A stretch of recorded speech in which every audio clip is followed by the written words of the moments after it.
अरहंत आदि देव तथा व्यंतर आदि देवताओं को समान समझता है वो नरकगामी होता है, नरक जाने का काम कर रहा है। हमारे भगवान तो वीतरागी होते हैं, ये सरागी होते हैं। वीतरागियों की पूजन की जानी चाहिए, सरागियों से दूर रहना चाहिए। तो पता है क्या कहता है पंडित जी, देखो भैया आपसे हमने वीतरागता की बात सीखी है, हम सच में कुछ नहीं करेंगे, बस वीतराग भाव से सबको वंदन करेंगे। भैया हमारे लिए तो वेद वीतरागता की बातें तो आप करते हो और राग द्वेष सबसे ज्यादा आप ही फैलाते हो। इनको पूजो, इनको नहीं पूजो, इनको वंदन करो, इनको नहीं करो, तो राग द्वेष की बातें तो आप ही फैला रहे हो, बातें वीतरागता की कर रहे हो। वीतरागता को पूजो, वीतरागियों को मानो, वीतरागता की बातें करो, राग द्वेष मत करो। बातें तो वीतरागता की कर रहे हो और राग द्वेष आप ही अपनी चर्चाओं में फैला रहे हो। तो यहाँ जवाब देते हैं, भाई सबको समान मानने का नाम वीतरागता नहीं है। जो जैसा है उसे वैसा मानने को वीतरागता कहते हैं। आप क्या सोच रहे हो, सबको एक जैसा मान लिया और वीतरागी हो गए? इसका ऐसा नाम थोड़ी ना है। आपकी क्लास में यदि 50 स्टूडेंट पढ़ते हैं निलय जी, 50 बच्चे एक कक्षा में पढ़ते हैं, पेपर आप बनाते हैं, कॉपी आप चेक करते हैं, तो 50 बच्चों के सबके बराबर नंबर आते हैं। सबके बराबर आ जाए तो पक्षपात कहलाएगा। कोई बच्चा फेल हो गया और किसी बच्चे ने टॉप किया, फर्स्ट पोजीशन आई, तो कोई फेल होने वाला बच्चा ये नहीं कहता कि ये सर पक्षपात कर रहे हैं मेरे साथ, मेरे को 3rd डिवीजन, इसको 1st डिवीजन। आजकल तो खैर 1st डिवीजन की कुछ वैल्यू ही नहीं है। ये इसको 95%, इसको 98, इसको 99 और मेरे को 97 ही मेरे को 95 ही। ये भेदभाव करते हैं ये टीचर। नहीं भैया, इसे भेदभाव नहीं कहते हैं। जिसके 50 नंबर आने की योग्यता है उसे 70 दे दे तो भेदभाव है। जिसके 90 आने की योग्यता है उसे यदि 50 नंबर दिए जाए तो भेदभाव है। और जिसके 50 आने की योग्यता हो और जिसके 90 आने की योग्यता हो, दोनों को बराबर दे देवे तो भी भेदभाव है। ऐसे ही इस दुनिया में जितने रागी द्वेषी देवता हैं, उन रागी द्वेषी देवताओं और वीतरागी परमात्माओं को, दोनों को यदि एक समान मान लिया जाए तो ये भी भेदभाव कहलाएगा। रागियों को रागी समझो, वीतरागियों को वीतरागी समझो, सच्चे देवों को सच्चा देव समझो और जो जगत में रुलाने और फंसाने वाले हैं उन्हें वैसा समझो। यही स्वरूप है। देखिए और आगे बढ़ते हैं थोड़ा सा। यदि आप दोनों को समान मानते हैं, जो व्यक्ति इनको समान समझता है, 3 जगत के नेत्र रूप अरहंत देव, ओहो, ये अरहंत देव 3 जगत के नेत्र हैं। अरहंत देव 3 जगत के नेत्र हैं। अरहंत भगवान के नेत्रों से, केवल ज्ञान से ये लोकालोक दिखता है भाई साहब। ये 3 जगत के नेत्र रूप अरहंत देव हैं और व्यंतराधिक देव तो सामान्य है। इनमें क्या है, ये तो दुखी है। अरहंत सिद्ध देव वे अनंत सुखी हैं और व्यंतराधिक महादुखी हैं, देव गति में रहते हुए भी। माने तहते चे थावरतन धरे वाली स्थिति है व्यंतराधिक की। असंख्यात देव प्रति समय मरकर एक इंद्रिय में जन्म ले रहे हैं। असंख्यात देव, प्रति समय की कह रहा हूं मैं, समय जानते हैं आप मैं क्या कह रहा हूं, ध्यान देना। माने असंख्यात देव 1 सेकंड के असंख्यातवें भाग में देव गति छोड़कर एकेंद्रीय भाव धारण कर रहे हैं। फिर एक समय बाद अगले समय फिर असंख्यात देव एकेंद्रीय में, फिर अगले समय असंख्यात देव एकेंद्रीय में, फिर अगले समय असंख्यात देव एकेंद्रीय में, फिर उसके अगले समय असंख्यात देव एकेंद्रीय में, फिर उसके अगले समय असंख्यात देव एकेंद्रीय में, फिर असंख्यात देव, असंख्यात देव, असंख्यात देव, असंख्यात देव, असंख्यात असंख्यात असंख्यात असंख्यात असंख्यात असंख्यात असंख्यात असंख्यात असंख्यात असंख्यात असंख्यात असंख्यात असंख्यात असंख्यात बार बोला जाए, इतने देव 1 सेकंड में एकेंद्रीय में चले जाते हैं। आप सोच रहे हैं देवों की हालत क्या है उनकी? हमें लगता है देवगति बहुत अच्छी, ये दुखी है ये। अब ये क्या कह रहे हैं, कुछ एक प्रकरण ऐसा दिया है मैं 4-5 श्लोक दिए हैं, उन्हें पढ़ता हूं मैं प्रमाण स्वरूप, जिनमें ये कहा है कि साहब ये जो यक्ष वगैरह जो दिखाई देते हैं, इनका तो समूह शरण में बैठते हैं, ये तो छत्र वगैरह, छत्र तो नहीं लेकिन चमड़ ढोते रहते हैं, कहीं धर्म चक्र लेकर के बैठे होते हैं, तो ये तो बड़े अच्छे होते हैं ये सब देव, तो समूह शरण वगैरह में इतने सब काम करते हैं, उन्हीं की बात कर रहे हो क्या आप? तो त्रिलोक सारादि ग्रंथों के, आदि पुराण वगैरह के कुछ इन्होंने प्रमाण प्रस्तुत किए हैं। 2-3 मिनट लगेगी, सिर्फ प्रमाणों को पढ़ता हूं मैं, फिर कुछ करूंगा चर्चा। त्रिलोक सार, सिर्फ त्रिलोक सार की बात सुनिए। लाइफ में पता नहीं आपको त्रिलोक सार ग्रंथ पढ़ने का अवसर मिले या नहीं मिले, हो सकता है पूरे जीवन में आपको कभी त्रिलोक सार की ये गाथा सुनने का ही अवसर ना मिले जो हम यहाँ से वाचन कर रहे हैं। नेमी चंद्र सिद्धांत चक्रवर्ती आचार्य देव के वचन है, कान में पढ़ना भी महाभाग्य से होता है, ये समझ करके बैठना। समझ में आए चाहे नहीं आए, राजवार्तिक का प्रकरण कहेंगे, आदि पुराण का प्रकरण कहेंगे, कुछ धर्म ग्रंथों के ऐसे श्लोकों को प्रस्तुत करेंगे जिन्हें शायद ही हम अपने जीवन में कभी पढ़ पाएंगे, सिर्फ कर्णेंद्री का विषय बनने चाहिए। श्री देवी सुध देवी संवान सनक कुमार जखाणम रूहाणी जिण पासे मंगल मठ विहमवी होदी। श्री जिन प्रतिमा के समीप में श्री देवी सरस्वती देवी सर्वान्न यक्ष तथा सनत कुमार यक्षों के रूप हैं तथा अष्ट विध मंगल द्रव्य भी विद्यमान है। और भी कहा है, मैंने ऐसा लिखा है, जिनेंद्र देव की प्रतिमाओं के पास में कोई यक्ष वगैरह होते हैं। यक्ष वगैरह होते हैं कि नहीं होते हैं, मानते हैं कि नहीं आप? कि साहब आप इतनी देर से इतना निषेध कर रहे हो, पिछले कई दिनों से इन बातों का निषेध कर रहे हो, ये सारी बातें तो लिखी है शास्त्रों में, यक्ष होते हैं। फिर अगली बात कही, राजवार्तिक अध्याय 3 की अकलंक देवाचार्य लिख रहे हैं, धारा प्रग्रहित सित विमल वर चामराप ग्रहस्थो भय पार्श्वस्थ विविध मणि कनक विकृत भरणालंकृत यक्षा नाग मिथुना। अर्थ, जिन चैत्यालय विषय भली प्रकार ग्रहण किया है, जिन्होंने चैत्यालय में बहुत भली प्रकार से किसको ग्रहण किया है? श्वेत निर्मल उत्कृष्ट चमरों को अपने हस्त के अग्रभाग विषय, जिन्होंने जिनेंद्र भगवान के मंदिर में जिन यक्षों ने अपने हाथ में सफेद रंग के चवर धारण किए हैं, ऐसा ठीक है साहब, तथा जिन प्रतिमा को 2 पार्श्व में तिष्ठते एवं नाना प्रकार की मणि और स्वर्ण करी रचित जे आभरण तिन करी अलंकृत ऐसे यक्षनी के और नाग कुमारिनी के युगल हैं। यक्षों के युगल हैं, नाग कुमारों के युगल हैं, यक्ष यक्षिणी वगैरह भगवान के सामने जहाँ भगवान होते हैं वहां आसपास में चंवर लेकर के वहां ढुलते रहते हैं। तो ये सब लिखा है शास्त्रों में।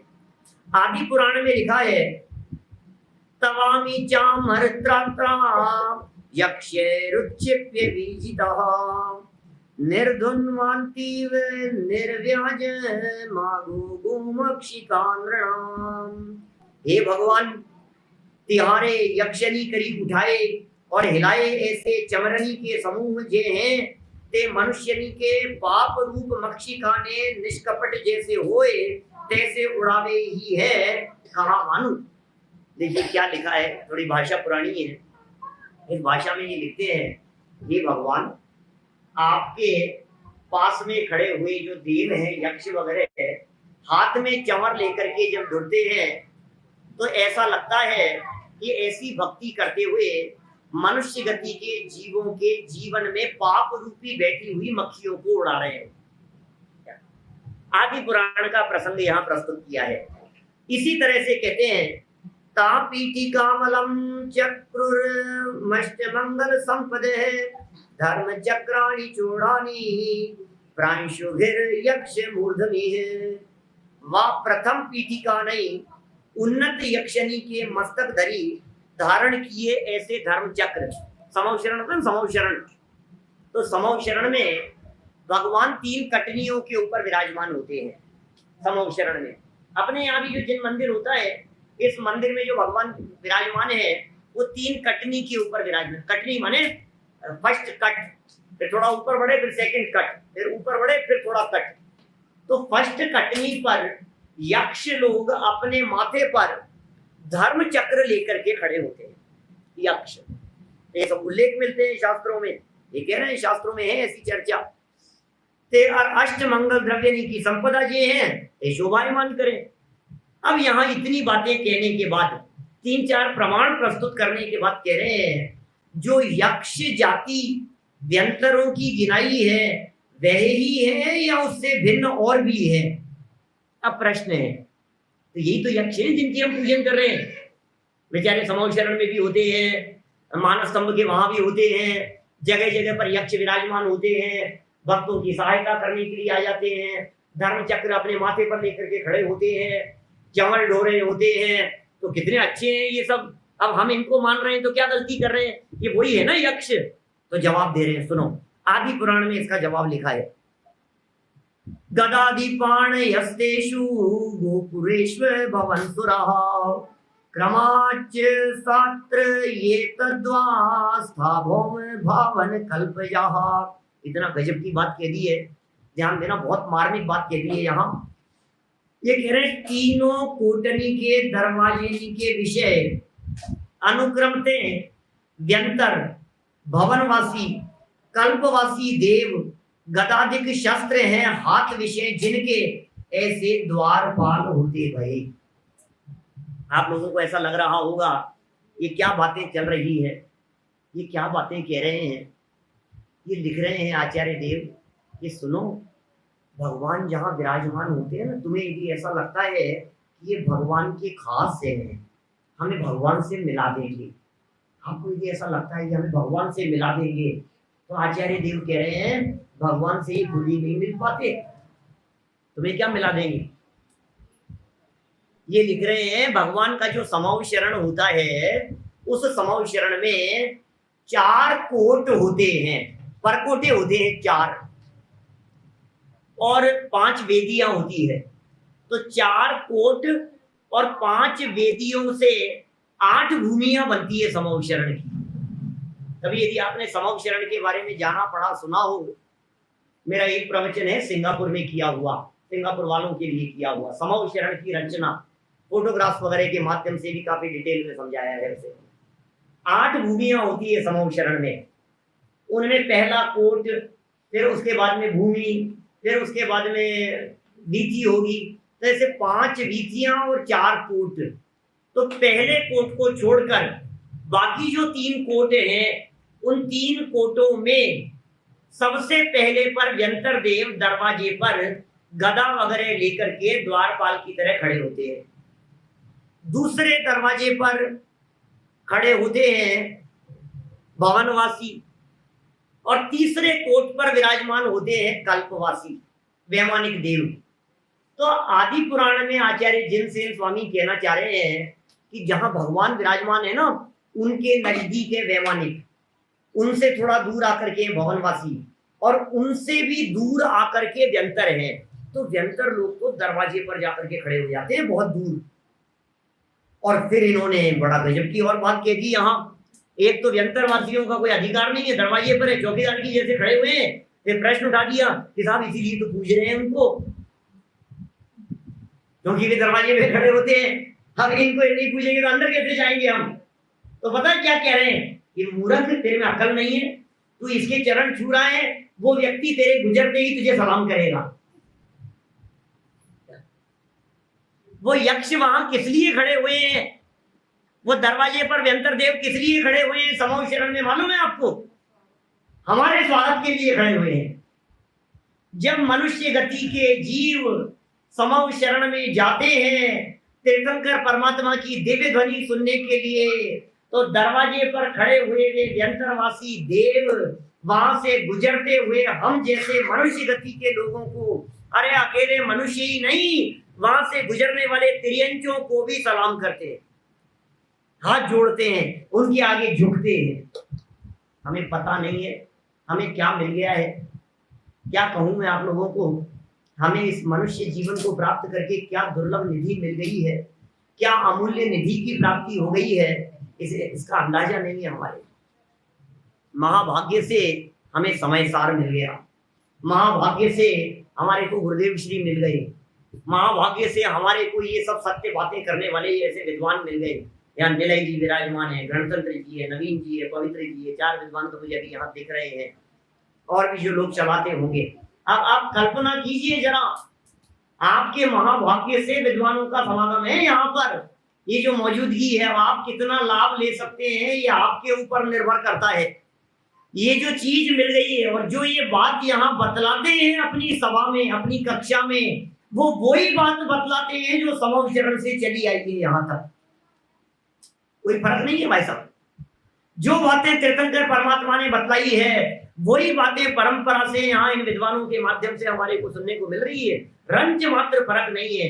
महाभाग्य से त्रिकाली ध्रुव भगवान आत्मा की बात कान में सुनने को मिले भाई साहब। ये भगवान आत्मा त्रिकाली है, ज्ञायक है, अवेद अखंड है, अमूर्तिक प्रदेशों का पुंज है। ये बातें किसको सुनने को मिले? तुम अनादि अनंत हो, तुम कभी मरते नहीं हो, तुम ध्रुव तत्व हो, तुम परमात्मा नहीं, तुम कारण परमात्मा हो। अरे परमात्मा जैसी अनंत अनंत पर्याय अनंत काल तक तुम में से निकलती रहे, तुम वो तत्व हो। पहचानो अपने आप को। ये बातें कौन कहेगा भाई साहब? ये चक्करों में उलझ करके रह जाता है। ये यक्ष और देवी देवताओं के चक्कर में इतना उलझ करके और फंस करके रह जाता है कि इसे वीतरागी जिनेंद्र देव के पास में पहुंचने की फुर्सत नहीं होती। और कदाचित वहां पहुंच जाए तो वीतरागी जिनेंद्र देव क्या बात कह रहे हैं उसे सुनने का तो इसको समय ही नहीं है। ये बातें तो ये निठल्ले लोगों की बातें समझने लगा है, फालतू लोगों की बातें ऐसा समझता है। कान में नहीं सुनने को मिलती ये बातें, किसको कान में सुनने को मिलेगी? हाँ, अभी हम स्टेशन से यहाँ तक आए, दौड़ते दौड़ते, बस आते आते 1-2 मिनट आगे ही हो गया, ज्यादा ही हो गया हमें पहुंचते पहुंचते। कहाँ उतरे थे हम? ट्रेन से fort, Agra fort. Agra fort से लेकर यहाँ तक आने पर हमने जो आगरा का हाल देखा, स्टेशन से यहाँ तक आने पर हमें राम नहीं दिख रहा था, आग ही आग दिख रहा था बस। कैसी मारामारी मच रही है, कैसी भीड़ है, कितनी पब्लिक है कि ये तो मनुष्य गति के जीव थे वो सब। और मैं उसमें टैक्सी में बैठा हुआ ये विचार कर रहा था, ये सब मनुष्य गति के जीव है, इनमें से कभी किसी ने आत्मा शब्द भी कान में सुना है क्या? हाँ, एक आध बार किसी ने कोई सुन लिया हो तो डर गए होंगे। टीवी वालों के मेहरबानी से कभी सुन भी लिया हो, वो भी आत्मा माने भटकती आत्माओं के रूप में ऐसा सुना हो। किसको पड़ी है? कौन जानना चाहता है आत्मा के बारे में? कौन सुनना चाहता है? हम लोग उन भाग्यशाली लोगों में से हैं जो आत्मा से डरते भी नहीं है, अपने आप को आत्मा जानते भी हैं, आत्मा की अनुभूति के लिए प्रयत्नशील भी हैं, और एक दिन आत्मा अनुभूति करके अल्पकाल में सिद्ध दशा को भी प्राप्त हो जाएगी। हम भाग्यशाली लोगों में से हैं। कितने अभी मेरी जगह की परमात्मा जी भाई साहब होते तो वो ये कहते कि छठे छठाए लोग हैं हम लोग, क्या तो उनका थोड़ा सा फेवरेट शब्द है। छठ करके आए हैं हम लोग। कितने लोगों में से आगरा की कितनी पॉपुलेशन है बतलाओ? होगी 25-30 लाख, तो 20-22 लाख है, 40 लाख। अब 40 लाख में से ये कितने लोग हैं? अब आप देख लो यहाँ से कितने लोग होंगे। लाखों में नंबर है भाई साहब, लाखों में। हम सोच रहे हैं लाखों में एक हो जाए, लाखों में। अरे तुम लाखों में क्या, तुम करोड़ों अनंत में एक तो ऐसे ही हो। तुम क्या बात कर रहे हो? कितने भाग्यशाली हैं हम। इसलिए इन कुदेवादिक को पूज कर, इनकी भक्ति कर, इनकी आराधना कर, इनकी पूजन कर, अपने भाग्य को दुर्भाग्य में बदलने की चेष्टा नहीं करें। ये देव लोग हम जैसे मनुष्यों की पर्याय प्राप्त करने के लिए तरसते हैं। ये ऐसे व्यंतरवासी देवों की पर्याय तो ये हमारे चरणों की धूल बराबर है। हमारे मतलब मेरे मत समझना, मैं आप सबकी कह रहा हूं। क्या आप लोगों के चरणों की धूल बराबर है? मार्मिक, क्या तुम्हारे पैर की धूल बराबर है वो देवी देवता जिनकी मैं बात कह रहा हूं? उनको थोड़ी ना याद है इतनी गाथाएं जितनी तुम्हें याद है। बहुत भाग्यशाली हो तुम। समझ में आ रही है बात? महाभाग्य से कानों में पड़ गए ये शब्द, जवान पर आ गई है ये गाथाएं। जब बच्चे अभी गाथा सुना रहे थे तो कुंदकुंदा सारे देव थे इनके हृदय में। ये कुंदकुंदाचार्य देव के रूप में विराजमान थे। आप सोचना, कल्पना तो कीजिए आप, जब वो बोल रहे हैं अरसम रूपम गंधम अवत्तम चेतनाम सतम जान लिंग गहनम जीवम नित्य संठानम, तो कौन बोल रहा है? ये मार्मिक बात कुंदकुंदाचार्य बोल रहे हैं। हमारी जवान पे कुंदकुंदाचार्य देव आए थे अभी थोड़ी देर पहले। आचार्य कुंदकुंद स्वामी आकर के विराजमान हुए हैं, हमें पता ही नहीं है। जब हम इन गाथाओं को गुनगुनाते हैं, जब इन गाथाओं को हम बोलते हैं, जब इन गाथाओं के बारे में हम विचार चिंतन करते हैं, तो हमारी स्थिति कैसी होती है। जब हम नियम सार और समय सार के प्रकरणों में अपने ज्ञाय भगवान आत्मा को देखने का प्रयत्न करते हैं, तो वे देवगति के जीव, मुझे लगता है स्वर्ग में बैठे हुए देव लोग चर्चा करते होंगे, अरे देखो ये मध्य लोक के अंदर यही चर्चाएं चल रही है अभी, ऐसा चर्चाएं चलती होंगी।